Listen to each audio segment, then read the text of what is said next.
Assalamualaikum warahmatullahi wabarakatuh. Apa kabar para penikmat horor dimanapun kalian berada? Semoga selalu diberi rezeki yang berlimpah dan dipermudah dari segala urusan. Bertemu lagi dengan saya Mas Wahyu. Pada episode kali ini saya akan membawakan sebuah cerita yang berjudul 7 hari hilang di Gunung Slamet karena tidak percaya primbon.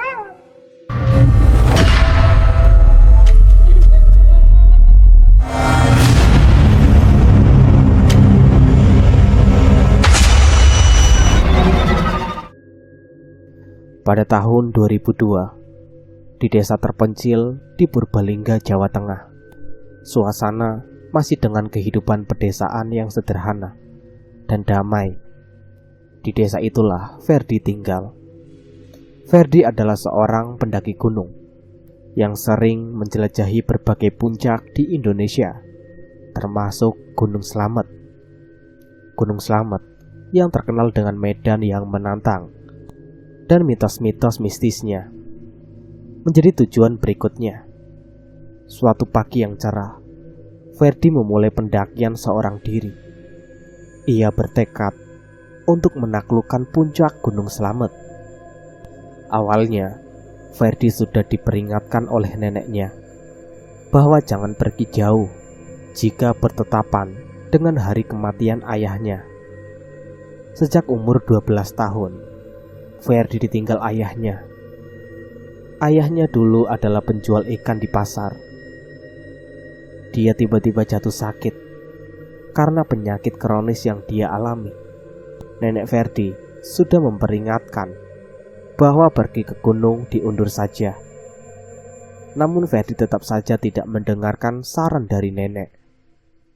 Dan ibu Ferdi, Ibu Rini, juga tidak mempercayai hitungan hari atau primbon Jawa.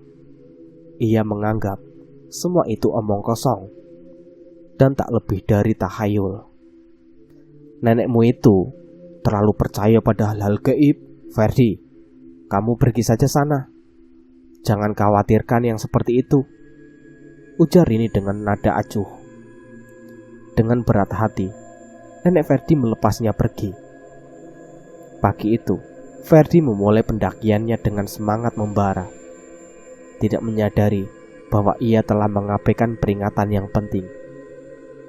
Ketika Ferdi memasuki hutan Gunung Slamet, ia terkejut dengan situasi alam yang sangat sulit ditebak. Suara burung hutan terdengar aneh, seolah-olah mengandung pesan tersembunyi. Ferdi terus mendaki, berusaha menjaga semangatnya tetap tinggi.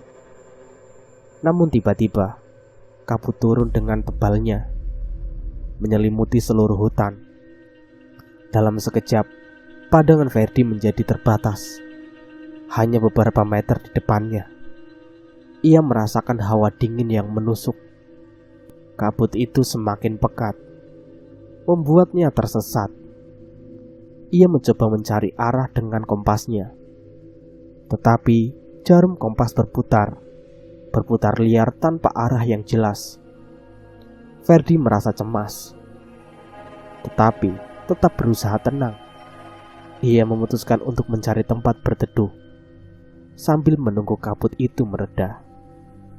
Namun, semakin ia berjalan, semakin ia merasa seperti berjalan dalam lingkaran. Malam pun tiba, dan kabut tidak menunjukkan tanda-tanda akan menghilang. Ferdi mendirikan tenda kecilnya dan mencoba untuk tidur. Tetapi suara-suara aneh di luar tenda membuatnya sulit memejamkan mata. Terdengar suara langkah kaki, bisikan-bisikan, dan geraman samar. Ferdi merasa seolah-olah ada sesuatu yang mengawasinya. Pada hari kedua, kabut masih tebal. Ferdi kehabisan persediaan air dan juga makanan. Ia merasa semakin lemah dan putus asa.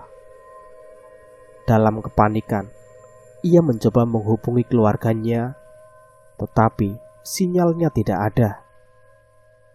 Ia menyadari bahwa dirinya benar-benar terjebak dalam pelukan Gunung Slamet. Hari-hari berlalu tanpa perubahan. Keluarga Ferdi mulai khawatir, terutama neneknya yang merasakan firasat buruk. Tim SAR segera dikerahkan untuk mencarinya. Mereka menyisir setiap sudut Gunung Slamet, tetapi tidak menemukan jejak Ferdi. Tepat pada hari ke-7, ketika malam mulai larut dan keluarga Ferdi hampir kehilangan harapan, terdengar suara ketukan pelan di pintu depan. Ibu Ferdi yang masih terjaga dalam kecemasan segera membuka pintu. Betapa terkejutnya ia melihat Ferdi berdiri di sana, basah kuyup dan pucat. Tanpa pikir panjang, Ibu Rini langsung memeluknya erat-erat. Air matanya mengalir deras membasahi wajahnya. "Nak, akhirnya kamu pulang," katanya dengan suara yang bergetar. Ferdi hanya diam, tubuhnya kaku dan matanya tampak kosong. Awalnya, keluarga Ferdi mengira ini adalah akibat trauma yang dialaminya selama hilang di gunung. Mereka tidak mencurigai apa-apa dan berusaha merawatnya dengan penuh kasih sayang. Namun, tingkah laku Ferdi semakin aneh.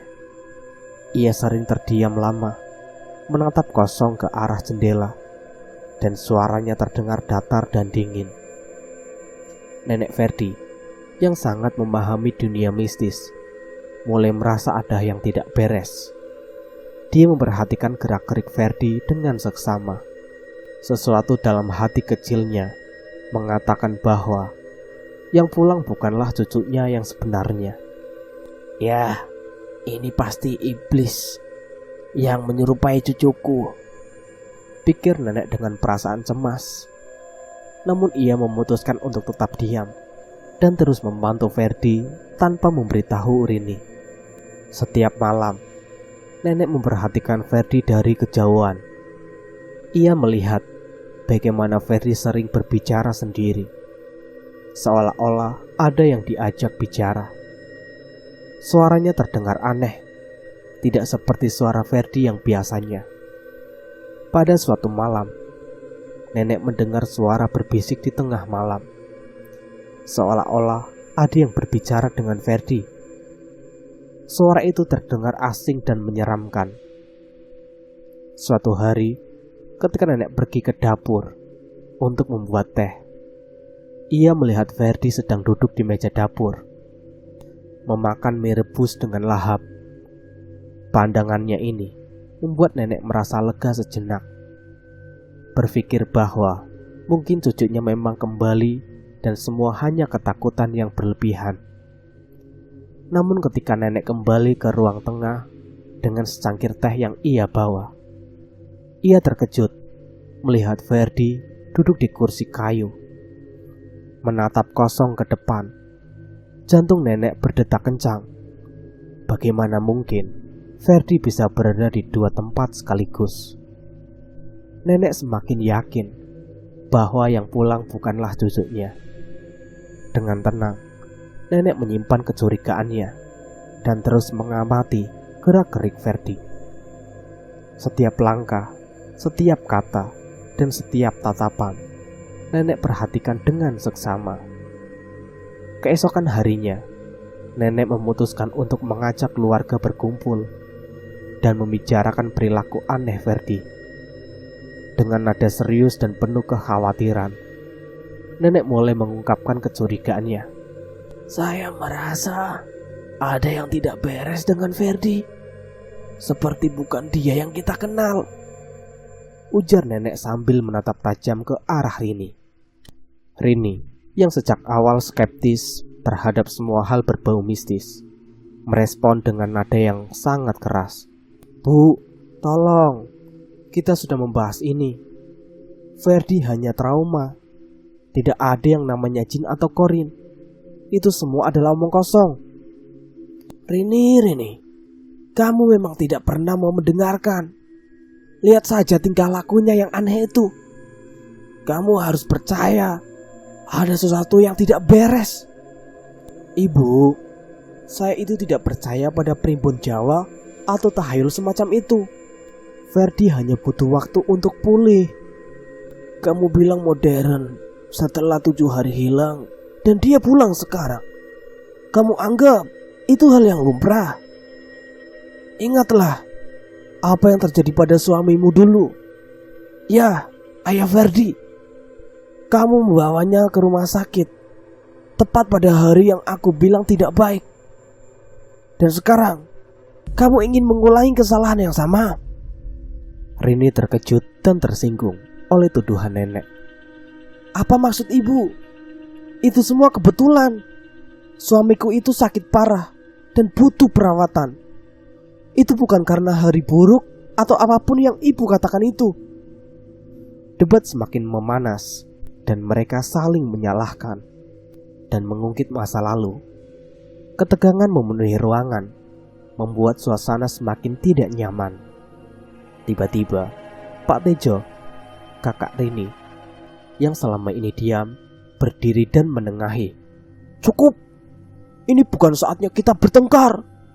Kita harus memikirkan Ferdi dan bagaimana caranya membantu dia. Perdebatan ini tidak akan membawa kita kemana-mana. Nenek dan Rini terdiam, menyadari bahwa perdebatan mereka tidak membantu situasi. Kita perlu bersatu sebagai keluarga. Apapun yang terjadi pada Ferdi, kita harus mencari solusinya bersama, bukan malah bertengkar seperti ini. Setelah beberapa hari penuh ketegangan dan kekhawatiran, Rini akhirnya menyarankan untuk memanggil dokter guna memeriksa keadaan Ferdi. Meskipun masih ada rasa skeptis terhadap hal-hal mistis, Rini berpikir bahwa pemeriksaan medis bisa memberikan penjelasan rasional tentang kondisi aneh Ferdi. Pagi itu, seorang dokter tiba di rumah mereka dengan peralatan medis. Ia diterima dengan penuh harap oleh keluarga Ferdi yang ingin menemukan jawaban atas perubahan aneh pada Ferdi. Setelah melakukan sedikit percakapan untuk memahami situasinya, Dr. Arif mulai memeriksa Ferdi. Pertama, Dr. Arif mengecek denyut nadi Ferdi menggunakan stetoskopnya. Namun wajah Dr. Arif mendadak berubah tegang. Ia tidak mendengar denyut nadi sama sekali. Merasa ada yang tidak beres. Dr. Arif mencoba beberapa kali, namun hasilnya tetap sama. Denyut nadi Ferdi tidak terdeteksi. Dengan perasaan semakin cemas, Dr. Arif memutuskan untuk memeriksa mata Ferdi. Ketika ia membuka kelopak mata Ferdi, ia terkejut luar biasa. Mata Ferdi dipenuhi oleh belatung yang bergerak-gerak seperti busuk yang mengerikan. Mata yang seharusnya hidup tampak seperti mayat yang sudah lama meninggal. Wajah Dr. Arif berubah pucat dan tubuhnya gemetar ketakutan. Ia mundur dengan cepat, tidak dapat menyembunyikan ketakutannya. Tanpa memberikan penjelasan lebih lanjut atau sekedar berpamitan, Dr. Arif lari terbirit-birit keluar dari rumah, meninggalkan peralatan medisnya. Keluarga Ferdi yang menyaksikan kejadian itu terdiam dalam keterkejutan dan ketakutan. Singkat cerita, malam pun tiba. Tidur nenek tidaklah tenang. Ia terperosok ke dalam mimpi yang sangat menyeramkan. Dalam mimpi itu, nenek berada di hutan Gunung Slamet, dikelilingi oleh kabut tebal yang membuat pandangannya terbatas. Suasana terasa sangat mencekam, seolah-olah ada sesuatu yang mengintai dari pohon-pohon besar itu. Tiba-tiba, dari dalam kabut, muncul sosok besar dan menyeramkan. Sosok itu memiliki tubuh yang tinggi besar, hampir 2 kali lipat ukuran manusia biasa. Kulitnya kasar dan berbulu lebat, dengan mata merah yang menyala, yang menatap nenek dengan penuh kebencian. Giginya bertaring tajam, memperhatikan senyum mengerikan yang membuat bulu kuduk berdiri. Nenek merasakan ketakutan yang luar biasa ketika sosok itu semakin mendekat. Nenek bisa merasakan napas panasnya yang berbau busuk. Sosok itu mengangkat tangannya yang besar dan berbulu, siap menghantam nenek dengan kekuatan penuh. Dalam detik-detik terakhir, sebelum pukulan itu menghantam, nenek terbangun dengan teriakan kengerian. Keringat dingin membasahi seluruh tubuhnya, dan napasnya yang terengah-engah. Rini dan Pak Tejo segera berlari ke kamar nenek, terbangun oleh teriakannya. "Bu, ada apa, Bu?" tanya Rini dengan cemas, melihat nenek yang gemetar dan pucat. Nenek berusaha menenangkan diri, mengambil napas dalam-dalam sebelum menjawab. Rini, aku mimpi buruk. Ada sosok besar yang menyeramkan, yang mencoba membunuhku." Rini mencoba menenangkan nenek dengan memeluknya erat. "Itu hanyalah mimpi, Bu." Namun Pak Tejo yang memiliki sedikit pengetahuan tentang dunia mistis merasa mimpi nenek itu tidak bisa diabaikan begitu saja. "Betul, mimpi seperti itu bisa jadi pertanda loh. Rini, kita harus tetap waspada." Nenek Ferdi dengan kebijaksanaan yang luar biasa menyarankan untuk melakukan ruatan terhadap Ferdi. Ruatan sebuah tradisi Jawa kuno, digunakan untuk membebaskan seseorang dari hukuman atau kutukan yang membawa sial atau bahaya.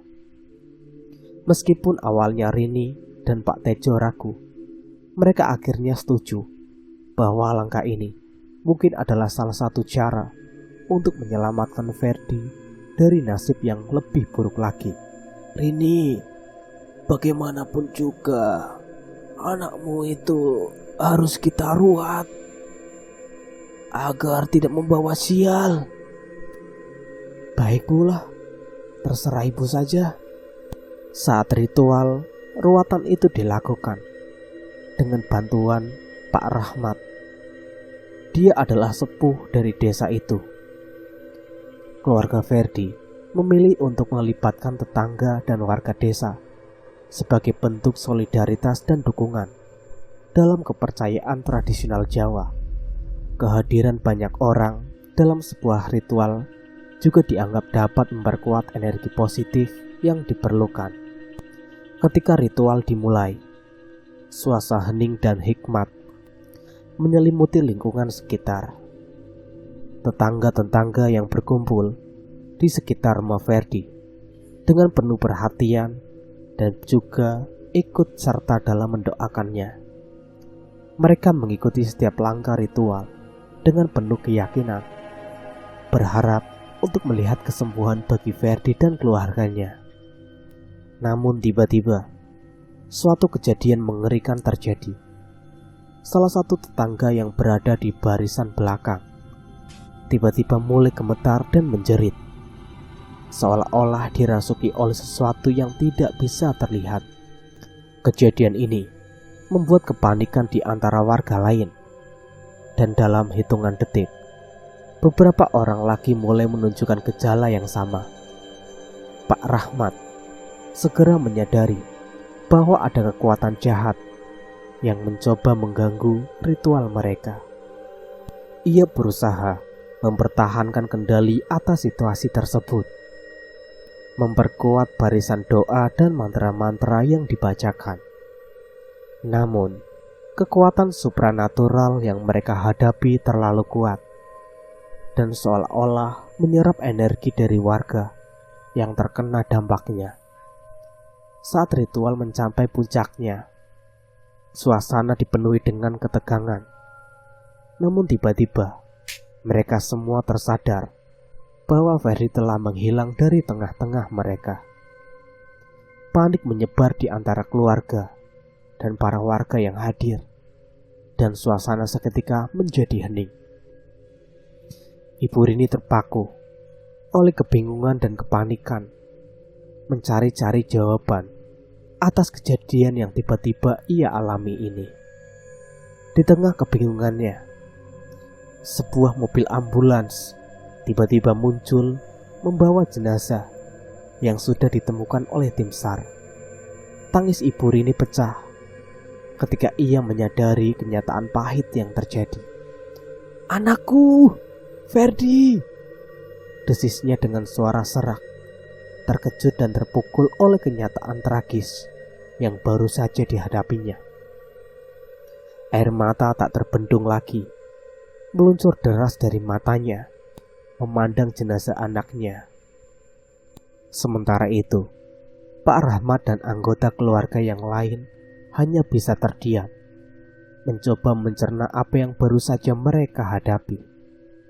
Mereka sadar bahwa mereka telah dihadapkan pada kekuatan yang lebih kuat dari yang mereka bayangkan. Sebuah kekuatan jahat yang menyamar sebagai Ferdi.